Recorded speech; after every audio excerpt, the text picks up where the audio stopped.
दोस्तों नमस्ते।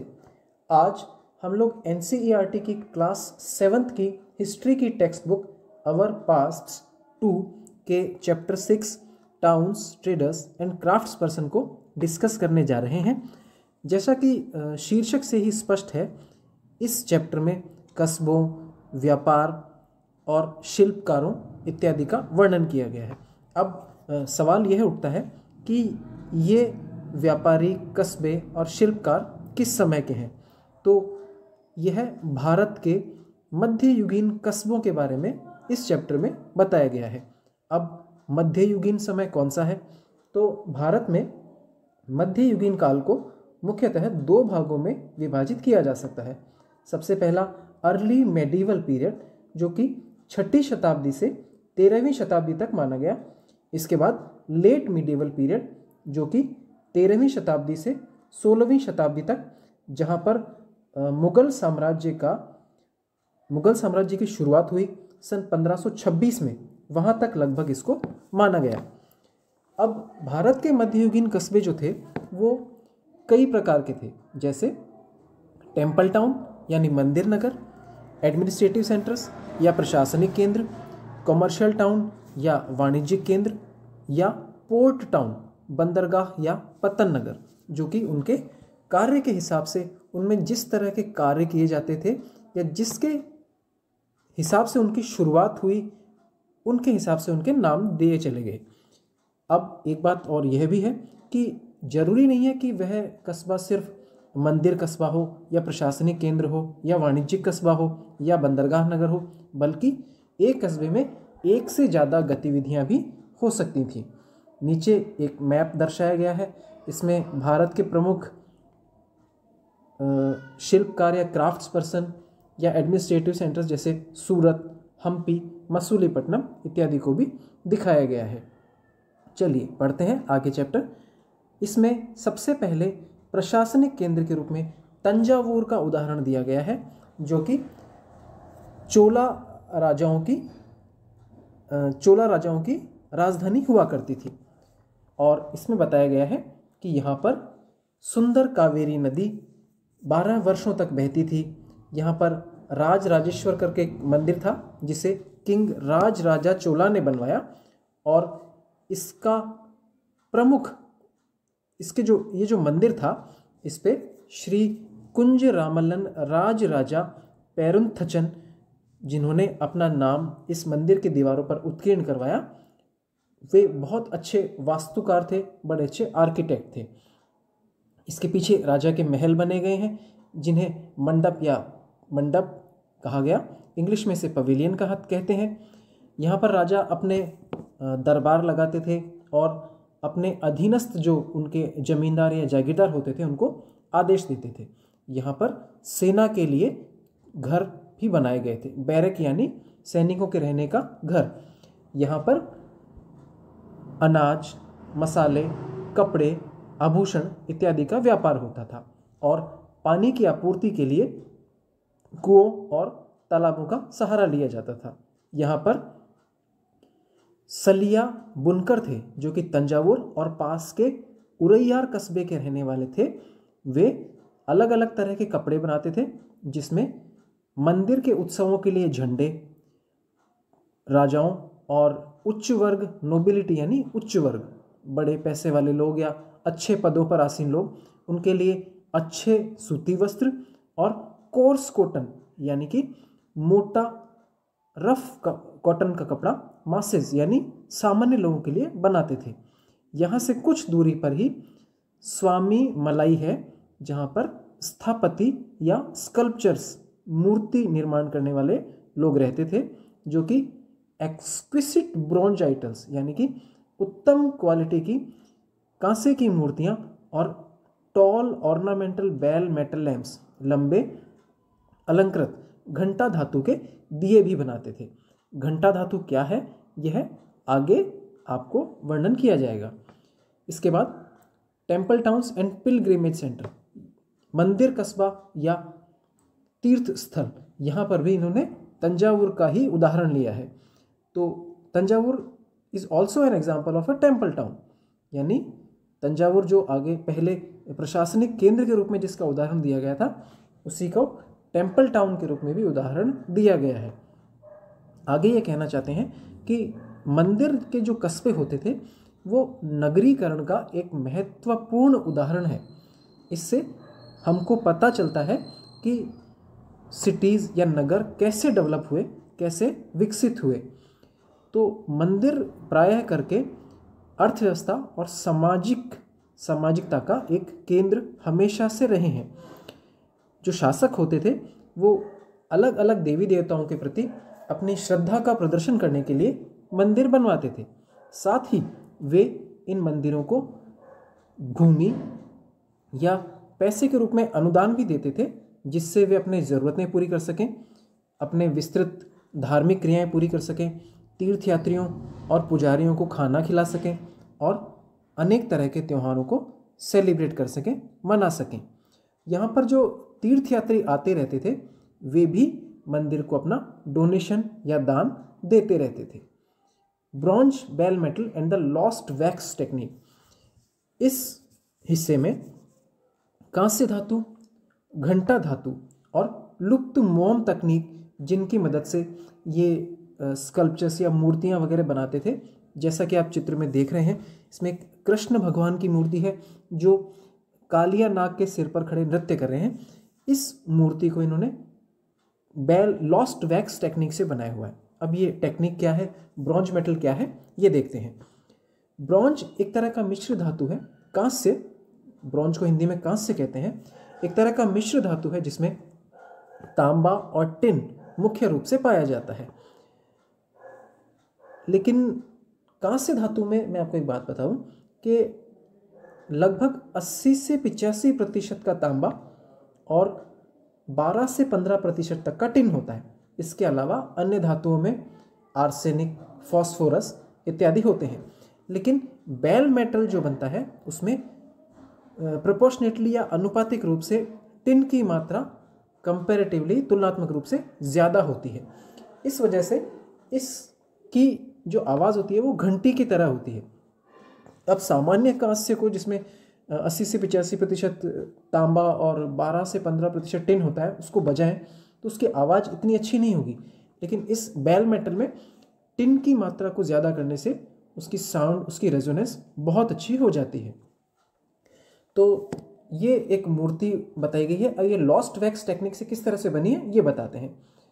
सबसे पहले एक इमेज को या एक मूर्ति को मोम से बना लिया जाता है। फिर उसके बाद इसे मिट्टी से कवर कर दिया जाता है और सूखने के लिए छोड़ दिया जाता है। फिर उसके बाद इसको गर्म किया जाता है जिससे मिट्टी सूख जाती है और एक उसमें छोटा छिद्र बना दिया जाता है। और गर्म करने के बाद वह मोम उस छिद्र से होकर बह जाता है। फिर इसके बाद उस छिद्र से पिघला हुआ धातु उस मिट्टी की मूर्ति के अंदर भर दिया जाता है, उसे ठंडा होने दिया जाता है और ठोस होने दिया जाता है। फिर उसके बाद धीरे धीरे क्ले कवर को हटा दिया जाता है और जो इमेज पीछे बचती है उसे साफ करके पॉलिश कर दिया जाता है। इस टेक्निक को लॉस्ट वैक्स टेक्निक या लुप्त मोम तकनीक का नाम दिया गया। चलिए अब देखें टेम्पल अथॉरिटीज़ क्या करते हैं। जो मंदिर के प्राधिकारी थे तंजावुर में, जो मंदिर के प्राधिकारी थे, अधिकारी थे या उसकी सार संभाल करते थे, वो इस संपदा को या अपनी संपदा को व्यापार और बैंकिंग के कार्य में लगाते थे। बैंकिंग उस समय आज की तरह की बैंकिंग नहीं थी, बल्कि साहूकारी प्रथा प्रचलित थी, जिसमें वे ज़रूरतमंदों को पैसा देते, बदले में पैसा, ब्याज या अनाज किसी भी तौर से उसको वापस प्राप्त करके दोबारा अपनी संपदा बढ़ाते थे।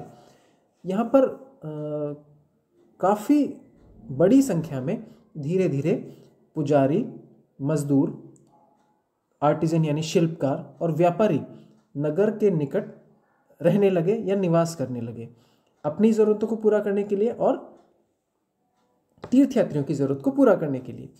इस तरह से टेम्पल टाउन्स बसने लगे, बढ़ने लगे। और जैसे ये कस्बे उभर कर आए, उन कस्बों में भिलसा और विदिशा जो कि मध्य प्रदेश में है और सोमनाथ जो कि गुजरात में है, इस तरह से डेवलप हुए। कई अन्य मंदिर नगर के उदाहरण भी हैं, जैसे तमिलनाडु में कांचीपुरम और मदुरई, और तिरुपति आंध्र प्रदेश में। अब जो तीर्थ स्थल थे ये धीरे धीरे कस्बों में परिवर्तित होने लगे, विकसित होने लगे। वृंदावन उत्तर प्रदेश में और तिरुवन्नामलाई तमिलनाडु में ये दो ऐसे नगरों के उदाहरण हैं। अजमेर जो कि राजस्थान में है और चौहान राजाओं की 12वीं शताब्दी में राजधानी हुआ करती थी और बाद में मुगलों ने इसे सूबा हेडक्वार्टर भी बना दिया था, ये भी इसका अच्छा उदाहरण है। ये अजमेर जो है ये बहुत अच्छा धार्मिक सह अस्तित्व का भी उदाहरण है। ख्वाजा मोइनुद्दीन चिश्ती जो कि एक प्रसिद्ध सूफी संत थे, वो 12वीं शताब्दी में यहाँ पर निवास कर रहे थे। उनके कारण से यहाँ पर अनेक पंथों के लोग आकर्षित हुए। अजमेर के पास एक झील है पुष्कर, जो भी वह भी तीर्थयात्रियों को पुराने समय से आकर्षित करती रही है। यहाँ पर एक वर्ड आया है क्रीड्स। क्रीड्स का मतलब है पंथ। पंथ शब्द धर्म शब्द से बिल्कुल अलग है। धर्म यानी रिलीजन और क्रीड्स यानी पंथ। उदाहरण के तौर पर यदि मैं कहूँ कि एक क्रिश्चियन किस धर्म से बिलोंग करता है तो वो क्रिश्चियनिटी है, लेकिन क्रिश्चियंस अलग अलग चर्च के विश्वासों को, उनकी धार्मिक मान्यताओं को मानते हैं, तो यह उनका पंथ हुआ, उनकी क्रीड हुई। A network of small towns. अब हमने तंजावुर के बारे में पढ़ा कि वह किस तरह से एक मंदिर नगर भी था और प्रशासनिक केंद्र भी था। अब दूसरे छोटे टाउन्स के बारे में, कस्बों के बारे में भी हम पढ़ेंगे कि वहाँ पर किस तरह से व्यापार होता था, किस तरह से दुकानें लगती थी, या किस तरह से वहाँ का शिल्प होता था। 8वीं शताब्दी के आसपास जो अपना भारतीय उपमहाद्वीप था उसमें काफ़ी सारे छोटे छोटे स्मॉल टाउन या कस्बे फैले हुए थे। ये बड़े गांवों के मिलने से या बड़े गांवों के आपस में मिलना जुला होने के बाद से ये विकसित हुए थे, उभरे थे। इन गांवों में एक मंडपिका, जिसे बाद में मंडी भी कहा गया, पाई जाती थी, जहां पर गांव के लोग अपने उत्पाद बेचने आते थे। यहाँ पर मार्केट स्ट्रीट्स, जिन्हें हट्टा या बाद में हाट कहा गया, उनमें दुकानें भी होती थी।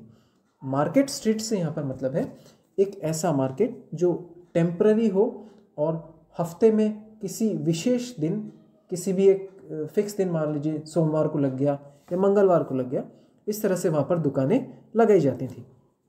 इसके साथ साथ ही यहाँ पर और गलियों में और मार्केट भी या व्यापार भी हुआ करता था, जहाँ पर अनेक तरह के कारीगर, शिल्पकार, जैसे कुम्हार, तेल निकालने वाले, चीनी बनाने वाले, ताड़ी बनाने वाले। ताड़ी एक तरह का पेय पदार्थ होता है जो पुराने समय काफ़ी प्रचलित था। स्मिथ्स, जैसे धातु का काम करने वाले, जैसे लोहार, ब्लैक स्मिथ, गोल्ड स्मिथ, सुनार, स्टोन मेसन्स, पत्थर के कारीगर इत्यादि। वैसे सभी जो भी व्यापारी थे वो टाउन में रहते थे, लेकिन कुछ थे जो एक कस्बे से दूसरे कस्बे में यात्रा करते रहते थे। कुछ पास से आते थे, कुछ दूर से आते थे, कुछ यहाँ पर अपने स्थानीय उत्पादों को बेचने आते थे और कुछ दूर से उत्पादों को बेचने आते थे, जैसे घोड़े, साल्ट यानी नमक, कैम्फर कपूर, सैफरन केसर, बीटल नट यानी सुपारी और काली मिर्ची इत्यादि। ये देखिए यहाँ पर एक हाट बाजार का चित्र इन्होंने दिखाया हुआ है। बाद में सामंत या जमींदार जो थे, उन लोगों ने इन कस्बों में या इनके पास में किलाबंदी कर महल का निर्माण कर लिया और वे इन व्यापारियों, आर्टिजन्स यानी कारीगरों और सामानों पर कर लेने लगे। और कभी कभी वे लोकल जो मंदिर या स्थानीय जो मंदिर होते थे उन्हें भी टैक्स कलेक्ट करने, कर को एकत्रित करने का अधिकार दिया कर देते थे, उन मंदिरों को जो उनके द्वारा बनाए गए थे या किसी अमीर व्यापारी के द्वारा बनाए गए थे। ये कर जो हैं ये इनका उल्लेख अनेक अभिलेखों में मिलता है जो हमें आज मिलते हैं या आज भी हमें देखने को मिले हैं। अब देखिए किस तरह के टैक्सेस या कर उस समय मार्केट या बाजार में प्रचलित थे, वो बताया गया है कि 10वीं शताब्दी में राजस्थान से एक अभिलेख मिला है जिसमें मंदिर अधिकारियों द्वारा लिए गए कर का उल्लेख है। किस तरह के ये कर हैं देखिए, ये कर लगे जाते थे चीनी पर, गुड़ पर, डाइज यानी रंगने वाले पदार्थों पर, धागों पर, रुई पर, नारियल पर, नमक, एरेका नट्स यानी सुपारी, सुपारी को एरेका नट्स और बीटल नट्स दोनों कहा जाता है, बटर, मक्खन, सीजेम ऑयल, तिल्ली का तेल, ऑन क्लोथ और इसके अलावा कपड़ों पर। इसके अलावा उन व्यापारियों पर भी कर लगता था जो धातु का सामान बेचते थे, डिस्टिलर्स शराब बनाते थे, तेल, कैटल फोडर यानी पशुओं का चारा, और लॉर्ड्स ऑफ ग्रेन यानी अनाज की बोरियों पर भी। इस तरह के टैक्सेस जो होते थे वे या तो वस्तु के रूप में कलेक्ट किए जाते थे, एकत्रित किए जाते थे, या कैश और रुपए के रूप में प्रयोग किए जाते थे। अब व्यापारियों का वर्णन है कि व्यापारी किस तरह से होते थे। तो उस समय अनेक तरह के व्यापारी मौजूद थे। इसमें बंजारे भी शामिल थे जो आप चैप्टर 7 या अगले चैप्टर में पढ़ेंगे। कुछ व्यापारी ऐसे थे जो घोड़ों का व्यापार करते थे और उन्होंने एसोसिएशन यानी संगठन बना रखा था, और उनका एक मुखिया होता था जो उनकी तरफ से योद्धाओं से जो कि घोड़ों को खरीदते थे उनसे बातचीत भी करते थे। तो इन व्यापारियों को बहुत से राज्यों और जंगलों से होके जाना पड़ता था, इसलिए इन्होंने कारवां यानी समूह में चलने वाले लोग ऐसे बना लिया था, और साथ ही साथ व्यापार संघों, गिल्ड्स यानी व्यापार संघ का भी निर्माण कर लिया था अपने हित को बचाने के लिए। तो इस तरह के साउथ इंडिया या दक्षिणी भारत में इस तरह के काफ़ी सारे व्यापार संघ 8वीं शताब्दी में मौजूद थे। इनमें से जो मोस्ट फेमस या बहुत प्रसिद्ध जो व्यापारिक संघ है वो है मनीग्राम और नाना देसी। ये जो व्यापार संघ थे ये पेनिनसुला यानी प्रायद्वीप और उसके बाहर दक्षिण पूर्वी एशिया और चाइना में भी व्यापार किया करते थे। पेनिनसुला यहाँ पर एक शब्द है, प्रायद्वीप, इसका मतलब है भूमि का वह हिस्सा जो चारों तरफ से नहीं बल्कि कुछ हिस्सा उसका पानी से घिरा हुआ हो। जैसे भारतीय प्रायद्वीप या इंडियन पेनिनसुला को अगर हम देखें तो इसमें उत्तर की तरफ जम्मू कश्मीर, पश्चिम में राजस्थान और ईस्ट में अरुणाचल प्रदेश इत्यादि जो भाग है वह भूमि से या स्थल से घिरा हुआ है, लेकिन साउथ का नीचे पूरा हिस्सा, साथ ही पश्चिम में गुजरात का कुछ हिस्सा, ये सब हिस्से पानी से घिरे हुए हैं। तो ये एक तरह का प्रायद्वीप या पेनिनसुला हुआ। There were also communities like Chettiars and the Marwari Oswal. यहाँ पर चेट्टियार्स और मारवाड़ी ओसवाल जैसे कुछ ग्रुप इस समय काफ़ी बढ़े जिन्होंने भारत के प्रमुख व्यापारिक समूह बनाए, और गुजराती व्यापारी जिसमें हिंदू कम्युनिटी, हिंदू समुदाय, बनिया और मुस्लिम बोहराज भी शामिल थे, इन बंदरगाहों से व्यापार करते थे। कौन से बंदरगाह से? जो कि लाल सागर, पर्शियन गल्फ, पारस की खाड़ी, पूर्वी अफ्रीका, दक्षिण पूर्वी एशिया और चाइना इसमें शामिल थे।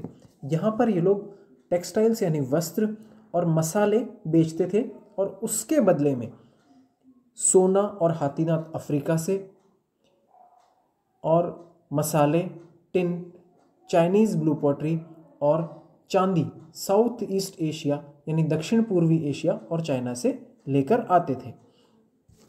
जो हमारा पश्चिमी तटीय हिस्सा था वहाँ पर मुख्य रूप से अरब, पर्शियन, चाइनीज़, जेविश यानी इजरायली मूल के जो लोग हैं, सीरियन क्रिश्चियन ट्रेडर्स जो सीरिया के ईसाई व्यापारी थे वो निवास करते थे। यहाँ पर एक शब्द और आया है पर्शियन।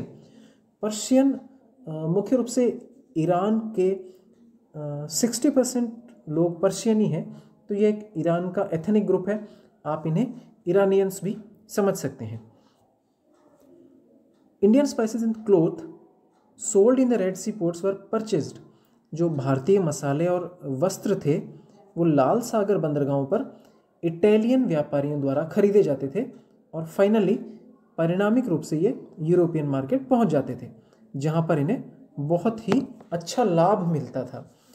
अपने ट्रॉपिकल क्लाइमेट या उष्णकटिबंधीय जो अपनी जलवायु है, वहाँ पर ये जो अपने मसाले उगते थे, जैसे काली मिर्च, सिनामोन यानी दालचीनी, नटमेग यानी जायफल, ड्राइड जिंजर, सूखी अदरक या सौंठ, ये यूरोपियन कुकिंग में और जो अपने सूती वस्त्र थे वो सब वहाँ पर बहुत अच्छे से प्रयोग किए जाते थे, उनकी वहाँ पर बहुत मांग थी। इस वजह से यूरोपियन व्यापारी भारत में आकर्षित हुए और उनके इस तरफ आकर्षित होने से हमारे व्यापार और कस्बों में क्या चेंज आया, क्या परिवर्तन आया, यह आगे चैप्टर में हम पढ़ेंगे। यहाँ पर एक शब्द आया है ट्रॉपिकल क्लाइमेट। भारत में ट्रॉपिकल क्लाइमेट यानी उष्णकटिबंधीय जलवायु पाई जाती है। तो क्लाइमेट्स को हम लोग जानते हैं कि मुख्यतः 5 हिस्सों में या पांच तरह के क्लाइमेट होते हैं। कौन कौन से? ट्रॉपिकल, ड्राई, टेम्परेट, कॉन्टिनेंटल और पोलर।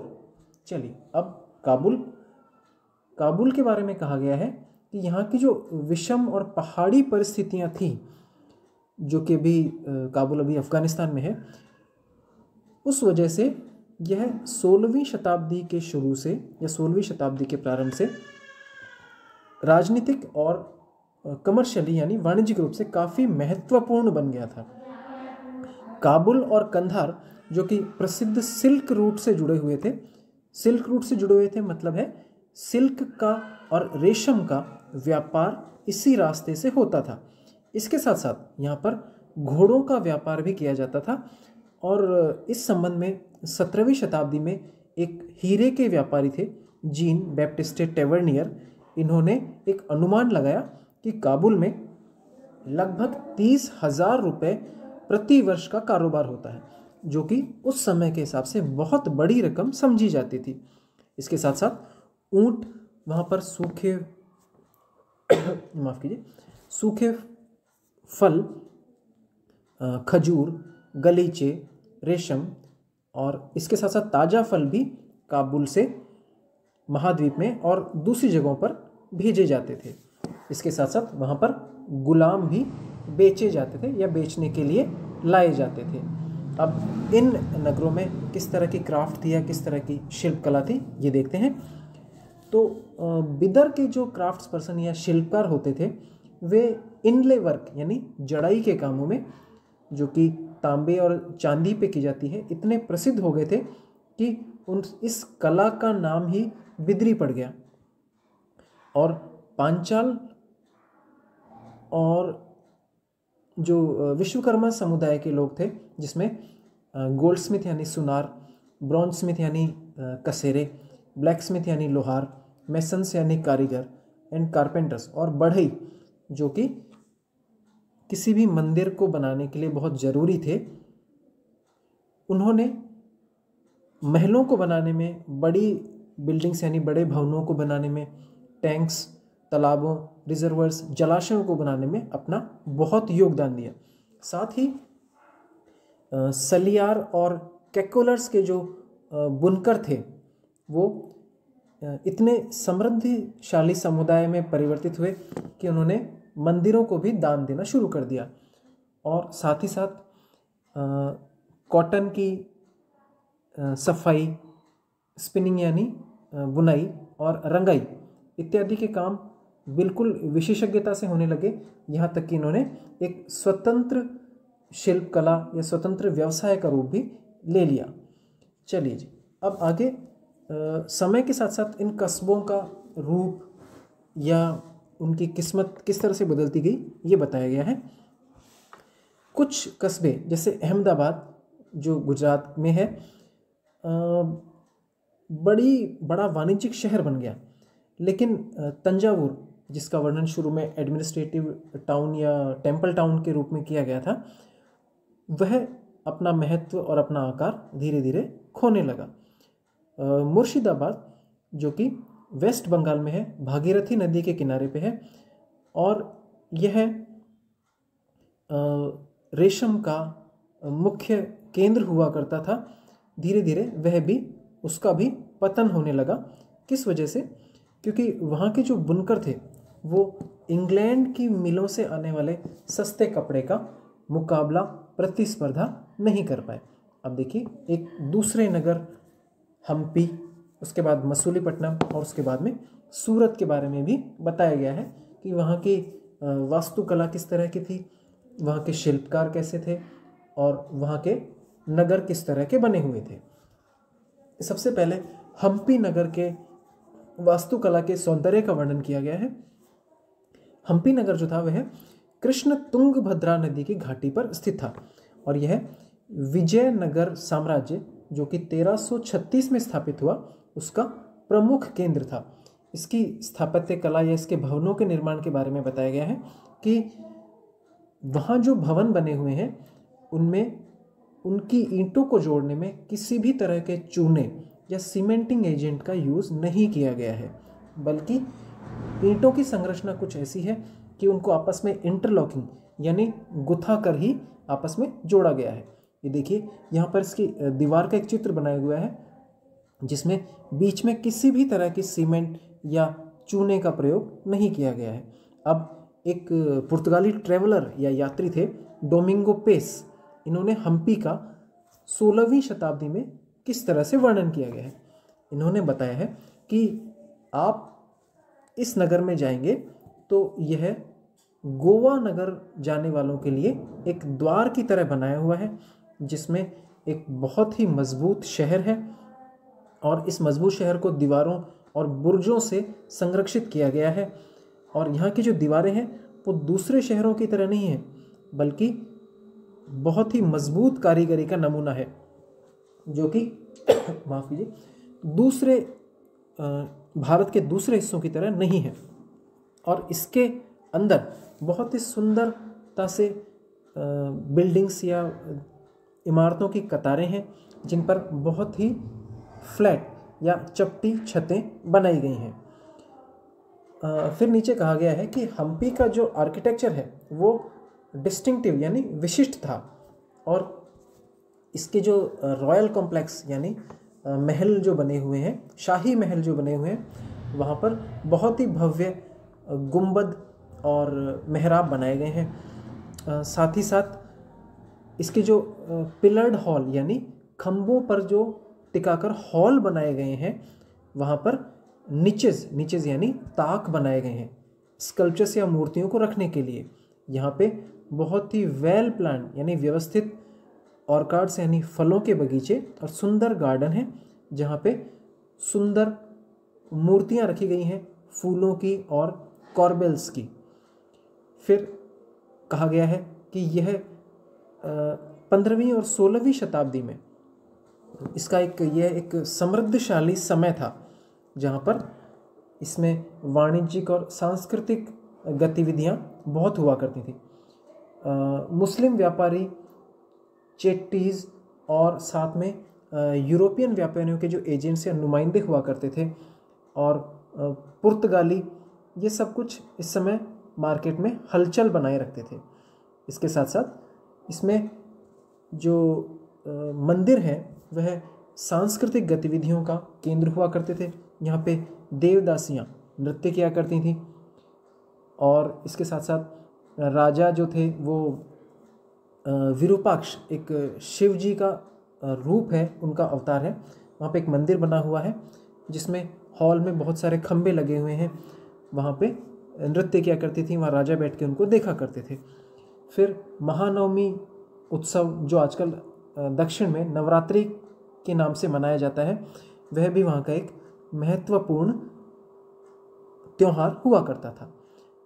इसके बाद जो पुरातत्वविद हैं उन्होंने महानवमी प्लेटफॉर्म को भी खोजा है, यानी कि खुदाई में उनको महानवमी प्लेटफॉर्म मिला है, महानवमी चबूतरा मिला है, जहाँ पर राजा अपने अतिथियों को रिसीव करते थे, उनका वेलकम करते थे, और साथ ही अपने जो अधीनस्थ उनके जमींदार वगैरह हैं उनसे ट्रिब्यूट यानी नजराने लिया करते थे। यहाँ पर वे बैठकर डांस, नृत्य और गायन के प्रोग्राम, साथ ही रेसलिंग बाउट्स यानी कुश्ती दंगल के मुकाबले भी देखा करते थे। लेकिन हम्पी जो राज्य था वह विजयनगर की 1565 में दक्षिणी सुल्तान जैसे गोलकोंडा के राजा, बीजापुर, अहमदनगर, बरार और बिदर, इनसे हारने के बाद में इस राज्य का पतन हो गया। चलिए, सूरत पश्चिमी व्यापार का मुख्य द्वार। सूरत जो कि गुजरात में है, खंबात अभी कैम्बे जो कि अभी खंबात के नाम से जाना जाता है, और इसके बाद अहमदाबाद, ये सब माफ़ कीजिए, मुगल शासनकाल के दौरान पश्चिमी व्यापार का मुख्य केंद्र हुआ करते थे, एम्पोरियम हुआ करते थे। इसके बाद सूरत में जो व्यापार होता था पश्चिमी एशिया तक होता था और ओरमुज़ की खाड़ी से होकर होता था। सूरत को इसके साथ साथ ही गेट टू मक्का यानी मक्का जाने का दरवाज़ा भी कहा जाता था, क्योंकि अनेक तीर्थयात्री यहीं से जहाज़ों के माध्यम से रवाना होते थे। यह शहर विश्वव्यापी था और यहाँ पर अनेक जातियों और पंथ के लोग निवास करते थे। 17वीं शताब्दी में पुर्तगाली, डच, अंग्रेज़, इन लोगों ने यहाँ पर अपनी फैक्ट्रियाँ, कारखाने और वेयर हाउसेस, जहाँ पर ये सामान अपना इकट्ठा करते हैं, स्थापित कर लिए थे। पुर्तगाल के रहने वालों को पुर्तगीज़ कहा गया है, डच नीदरलैंड्स के निवासी होते हैं, इंग्लिश ब्रिटेन के निवासी हैं। इसके साथ साथ ही एक इंग्लिश इतिहासकार थे ओविंगटन, जिन्होंने इस बंदरगाह के बारे में 1689 में लिखा है कि यहाँ पर लगभग 100 शिप, लगभग 100 जहाज अनेक देशों के लंगर डाले खड़े रहते थे। एंकर्ड से मतलब है लंगर डालना। इसके साथ साथ यहाँ पर अनेक रिटेल यानी खुदरा या जो कम सामान बेचते हैं, होलसेल थोक या बहुत ज़्यादा मात्रा में सामान बेचते हैं, उनकी वस्त्रों की दुकानें थीं। और जो सूरत का टेक्सटाइल या वस्त्र था वो अपनी जरी के काम, जिसमें सुनहरी लेस के किनारे लगाए जाते हैं, उसके लिए बहुत ही फेमस था। और यह जरी यहाँ से दक्षिण एशिया, अफ्रीका और यूरोप में भेजी जाती थी। यहाँ पर बहुत सारे रेस्ट हाउसेस यानी विश्राम गृह बने हुए थे उन लोगों के लिए जो विदेश से यहाँ पर अपने देश में व्यापार करने आते थे। साथ ही साथ यहाँ पर बहुत ही शानदार इमारतें और मनोरंजन पार्क बने हुए थे, इन्यूमरेबल यानी असंख्य।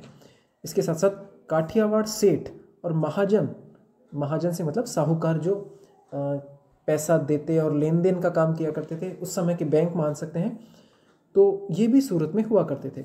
और एक महत्वपूर्ण बात या नोट करने वाली बात यह भी है कि सूरत की जो हुंडीज़ होती थी उनको इजिप्ट के कैरो और इराक में बसरा और बेल्जियम में एंटवर्प तक भी मान्यता मिलती थी।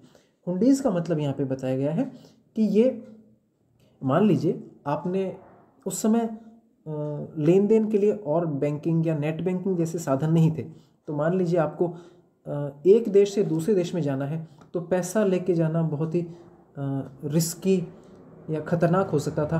तो वे लोग महाजन को यहाँ पर पैसा देते थे, बदले में वो उनको एक हुंडी लिख के देते थे और उस हुंडी को वे अपने देश में जाकर, जैसे इजिप्ट में कायरो या इराक में बसरा या बेल्जियम में एंटवर्प, यहाँ जाकर वो उस हुंडी को जमा कर देते थे और बदले में उनको उनका पैसा वापस मिल जाता था। तो कहने का मतलब इन सूरत के व्यापारियों की इतनी साख, इतनी क्रेडिट थी कि ये लोग लिख कर देते, उसके बदले में उनको वहाँ पैसा मिलता। तो इस लिखित में जो संदेश ये लोग देते हैं इसे हुंडी कहा जाता था। चलिए, सूरत लेकिन धीरे धीरे इसका भी पतन होने लगा 17वीं शताब्दी तक। इसके बहुत सारे कारण थे, जैसे बाजार को इस समय नुकसान हो रहा था और प्रोडक्टिविटी यानी उत्पादकता भी नुकसान हो रहा था। साथ ही साथ मुगल साम्राज्य का भी इस समय धीरे धीरे पतन शुरू हो गया था। साथ ही साथ पुर्तगालियों ने समुद्री व्यापार या समुद्री मार्गों पर अपना नियंत्रण कर लिया था और इसके साथ साथ ईस्ट इंडिया कंपनी ने अपने हेडक्वार्टर 1668 में बॉम्बे या मुंबई में शिफ्ट कर लिए थे, इसलिए धीरे धीरे इनका पतन होने लगा था। चलिए, अब अगला नगर है Masulipatnam. Fishing in troubled waters. Fishing in troubled water से मतलब है, ये एक तरह का मुहावरा है जिसका मतलब है एक डिफ़िकल्ट सिचुएशन में इन्वॉल्व होना, मतलब एक तरह परेशानी में पड़ जाना। तो मसूलीपट्टनम और मछलीपट्टनम जो एक कस्बा है, जिसे देखिए फिश पोर्ट टाउन या मछली बंदरगाह वाले कस्बे के नाम से पहचाना गया, ये कृष्णा रिवर के डेल्टा पे स्थित है। तो एक नया शब्द आया, डेल्टा। डेल्टा क्या होता है? डेल्टा एक भूमि का त्रिकोणाकार सा टुकड़ा है जो किसी नदी के मुहाने पर पाया जाता है। जब मान लीजिए एक नदी आगे जाकर किसी भी झील, अन्य नदी या समुद्र से मिलने वाली है और वहाँ पर इसका फ्लो अगर थोड़ा धीमा है, तो नदी का पानी अपने साथ जो तलछट या जो सेडिमेंट्स लेकर आता है वह धीरे धीरे उस मुहाने पर जमता चला जाता है। इससे नदी धीरे धीरे अनेक उपनदियों में विभाजित हो जाती है और वो जो सेडिमेंट वाला एरिया है वह भी थोड़ा ऊंचा उड़ जाता है। तो इस एरिया को डेल्टा कहते हैं। ये डेल्टा सामान्य भूमि से अधिक उपजाऊ होता है। जैसे इसका उदाहरण है भारत का सुंदरबन डेल्टा, जो भारत का सबसे बड़ा डेल्टा है। तो डच और अंग्रेज, जो ईस्ट इंडिया कंपनी थी, अंग्रेजों ने ईस्ट इंडिया कंपनी के माध्यम से अपना व्यापार शुरू किया था। उन्होंने मसूलीपट्टनम पर अपना नियंत्रण स्थापित करने की कोशिश की, क्योंकि ये आंध्र तट का प्रमुख बंदरगाह था। वैसे यहाँ पर डच यानी नीदरलैंड्स के जो नागरिक थे, नीदरलैंड से जो व्यापारी आए हुए थे, उन्होंने यहाँ पर एक किला बना लिया था। इसके बारे में क्या कहा गया है? A poor fisher town. इसके बारे में कहा गया है कि साहब ये तो एक गरीब मछुआरों का शहर था। तो इसका एक जो ईस्ट इंडिया कंपनी के एक फैक्टर से मतलब है जो इंचार्ज थे या व्यापारिक गतिविधियों के जो मुखिया थे, उन्होंने कैसे वर्णन किया है कि साहब ये वर्णन किया है इन्होंने 1620 में। क्या वर्णन किया है कि यह गोलकोंडा का मुख्य बंदरगाह है और जहाँ पर वर्शिपफुल ईस्ट इंडिया कंपनी यानी परम पूज्य ईस्ट इंडिया कंपनी ने अपने एजेंट को स्थापित किया हुआ है। यह एक बहुत ही पॉपुलस यानी घनी आबादी वाला, बिना दीवार का, इल-बिल्ट यानी गंदा बना हुआ, वर्स सिचुएशन, बहुत ही गंदी परिस्थितियों के साथ, जिसमें all the springs are brackish, जिसका सारे पानी के स्रोत खारे हैं। इस तरह का ये एक पहला गरीब मछुआरा नगर है। सड़कों की अच्छी सुविधा होने से यहाँ पर ईस्ट इंडिया कंपनी के और डच नेशंस यानी नीदरलैंड्स के व्यापारी काफ़ी रहने लगे थे। फिर इसके बाद गोलकोंडा के जो कुतुब शाही शासक थे, उन लोगों ने काफ़ी शाही कर वस्त्रों पर, मसालों पर और दूसरे आइटम्स या दूसरी सामग्रियों पर लगा दिए थे, जिससे कि यह व्यापार बहुत सी ईस्ट इंडिया कंपनीज के जो व्यापारी थे उनके हाथों में नहीं जाए। इसके साथ साथ ही व्यापारिक प्रतिस्पर्धा अनेक व्यापारी ग्रुपों में चालू हो गई थी, जिसकी वजह से भी यह जो शहर था वह काफ़ी घनी आबादी वाला और समृद्ध बना। ये कौन कौन से ग्रुप थे उस समय? जो यहाँ पर काफ़ी सक्रिय थे। ये थे गोलकोंडा के उच्च वर्ग, पारस के नागरिक, पर्शियन जो मैंने आपको बताया कि ईरानी नागरिक ही थे। इसके अलावा तेलुगु, कोमाती और चेट्टीज, और इसके अलावा यूरोप के व्यापारी। अब जैसे जैसे मुगलों ने अपनी शक्ति गोलकोंडा की तरफ बढ़ाई, तो उन्होंने वहाँ पर अपने एक गवर्नर या शासक को या एक नुमाइंदे को नियुक्त किया, मीर जुमला, जो खुद एक व्यापारी थे, लेकिन इन्होंने काफ़ी हद तक अंग्रेज़ों और डचों को यानी नीदरलैंड्स के नागरिकों को आपस में लड़ाने का काम शुरू कर दिया। फिर उसके बाद में 1686-87 के आसपास औरंगजेब जो उस समय मुगल शासक थे, उन्होंने गोलकोंडा को अपने राज्य में मिला लिया। इस वजह से यूरोप की जो कंपनियां थीं वो दूसरे विकल्प की तरफ देखने लगी, और सच पूछे तो ये ईस्ट इंडिया कंपनी का उनकी एक ये पॉलिसी थी, उनकी एक रणनीति थी कि सिर्फ बंदरगाहों पर अधिकार करने से ही हम लोगों का हित पूरा नहीं हो सकता। इसलिए इन लोगों ने दूसरे सेंटर्स जैसे एडमिनिस्ट्रेटिव सेंटर या पॉलिटिकल सेंटर्स या कमर्शियल सेंटर्स, इन जगहों पर भी अपना वर्चस्व स्थापित करना इन्होंने शुरू कर दिया। तो जैसे जैसे कंपनी के व्यापारी बम्बई, कलकत्ता और मद्रास, जो कि भी चेन्नई कहलाता है, दूसरी ओर जाने लगे, मसूलीपट्टनम के व्यापारी और समृद्धि, इनका भी पतन शुरू हो गया, और यह हुआ लगभग 18वीं शताब्दी पर। और इसके बाद धीरे धीरे यह नगर अब कुछ नहीं है बल्कि एक पुराना सा छोटा कस्बा रह गया। अब इसके बाद कौन से नए कस्बे और व्यापारियों का उदय हुआ, हम वह पढ़ेंगे। नए कस्बे और व्यापारी 16वीं और 17वीं शताब्दी में यूरोप के जो देश थे वे मसाले और वस्त्र की खोज में थे। तो जो कि यूरोप और पश्चिमी एशिया में काफ़ी प्रसिद्ध हो गए थे। तो अंग्रेज़ लोगों ने, इंग्लिश यानी ब्रिटिशर्स ने, डच और फ्रेंच, उन लोगों ने मिलकर ईस्ट इंडिया कंपनी बनाई, पूर्व के देशों में अपनी व्यापारिक गतिविधियों को बढ़ाने के लिए। शुरुआत में भारतीय व्यापारी जैसे मुल्ला अब्दुल गफूर और वीरजी वोहरा करके थे, इनके पास काफ़ी संख्या में जहाज़ थे। इन्होंने उनसे मुकाबला, प्रतिस्पर्धा करने की कोशिश की, लेकिन यूरोपियन कंपनियों ने अपनी नौसेना शक्ति का प्रयोग किया, जिससे वे इन समुद्री मार्गों पर अपना नियंत्रण स्थापित कर सके और भारतीय व्यापारियों को अंत में उनका एजेंट बनने के रूप में, उनका प्रतिनिधि बनने के रूप में या उनके हिसाब से व्यापार करने के लिए झुकना पड़ा, प्रतिबद्ध होना पड़ा।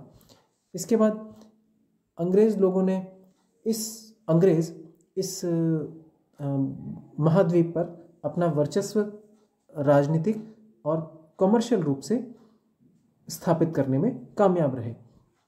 फिर इसके बाद जब भारत के वस्त्र और भारत की शिल्प कला का सामान, भारत के मसाले विदेशों में जाने लगे, तो इससे भारत का वस्त्र उद्योग बहुत ज़्यादा बढ़ने लगा। और जो भारत की स्पिनिंग यानी कताई, वीविंग यानी बुनाई, ब्लीचिंग, सफाई, डाइंग यानी रंगाई जैसे जो उद्योग थे, उसमें और लोग जुड़ते चले गए और धीरे धीरे भारत का वस्त्र उद्योग और परिष्कृत होने लगा। भारत के वस्त्रों के जो डिज़ाइंस थे वो भी पहले से ज़्यादा उन्नत होने लगे। लेकिन इस समय भारत के जो क्राफ्ट पर्सन या भारत के जो शिल्पकार थे, अब उनकी स्वतंत्रता समाप्त होती जा रही थी। वो सिर्फ एक सिस्टम में काम कर रहे थे जिसमें उनको एडवांस मिलता था, उनको पहले से कुछ राशि मिलती थी और उनको उसी के हिसाब से अपने शिल्पकारी या अपने कपड़ों का निर्माण करना पड़ता था। वो उनकी खुद की स्वतंत्रता अब तक चली गई थी। वह अपने हिसाब से नए डिज़ाइन या पैटर्न नहीं बना सकते थे। उनको सिर्फ वही डिज़ाइन बनाने होते थे जो कंपनी एजेंट या आगे की तरफ से उनके पास डिमांड आती थी। इसके बाद 18वीं शताब्दी में बॉम्बे, कलकत्ता और मद्रास इनका प्रादुर्भाव हुआ। ये नगर काफ़ी उन्नति करने लगे, जो कि अब वाणिज्य के और शिल्पकारी के नोडल सिटीज़ यानी मुख्य केंद्र के रूप में उभरे। यहाँ पर अंग्रेज़ों ने जो भारतीय शिल्पकार थे उनके लिए ब्लैक टाउन नाम से कॉलोनी बसा दी, जहाँ पर ब्लैक टाउन यानी हम हिंदुस्तानी जो सांवले रंग के थे उनको वहाँ पर रख दिया गया। वो वहीं से अपना काम करते थे और ख़ुद के लिए इन्होंने अच्छी जगहों पे भवनों का निर्माण करवाया, जैसे मद्रास में सेंट जॉर्ज किला और कलकत्ता में सेंट विलियम्स किला। और इसके बाद जो आगे की कहानी है 18वीं शताब्दी की शिल्प कला की और वाणिज्य की, वह आप अगले साल पढ़ेंगे। चलिए, इसके बाद इन्होंने कोलंबस और वास्को डी गामा के बारे में बताया गया है। पहले वास्को डी गामा जो एक पुर्तगाली सेलर थे, पुर्तगाली नाविक थे, सन 1498 में ये भारत आए। ये यहाँ से वापस पुर्तगाल की राजधानी लिस्बन लौटे, लेकिन इस दरमियान इनको बहुत नुकसान झेलना पड़ा। इन्होंने अपने 4 में से 2 जहाज खो दिए और रवाना होते समय ये 170 थे जो सिर्फ 54 रह गए। इसके अलावा इन्होंने अनेक परेशानियों का सामना किया, फिर भी ये अपने पीछे जो रास्ता छोड़कर गए उस रास्ते से काफ़ी ब्रिटिश, डच और फ्रेंच नाविकों ने उस रास्ते का अनुसरण किया और व्यापार प्रारंभ कर दिया। इसके पहले क्रिस्टोफर कोलंबस जो कि 1492 में उन्होंने अपनी यात्रा प्रारंभ की थी, लेकिन वे इस पूर्वाग्रह के साथ निकले कि पृथ्वी गोल है, तो वे पश्चिम की तरफ से उन्होंने यात्रा प्रारंभ की अटलांटिक महासागर को पार करते हुए, तो वो इंडिया की जगह वेस्ट इंडीज़ पहुंच गए। वेस्ट इंडीज़ भी नाम इंडिया के भ्रम के कारण ही पड़ा, लेकिन इसका नुकसान यह हुआ कि धीरे धीरे अन्य देशों जैसे स्पेन और पुर्तगाल के लोग मध्य और दक्षिणी अमेरिका में काफ़ी यात्रा करने लगे और उन्होंने वहाँ की सभ्यता और पुरानी सभ्यता संस्कृति को भी नष्ट कर दिया। इस तरह से हमने आज चैप्टर 6 कंप्लीट कर लिया है।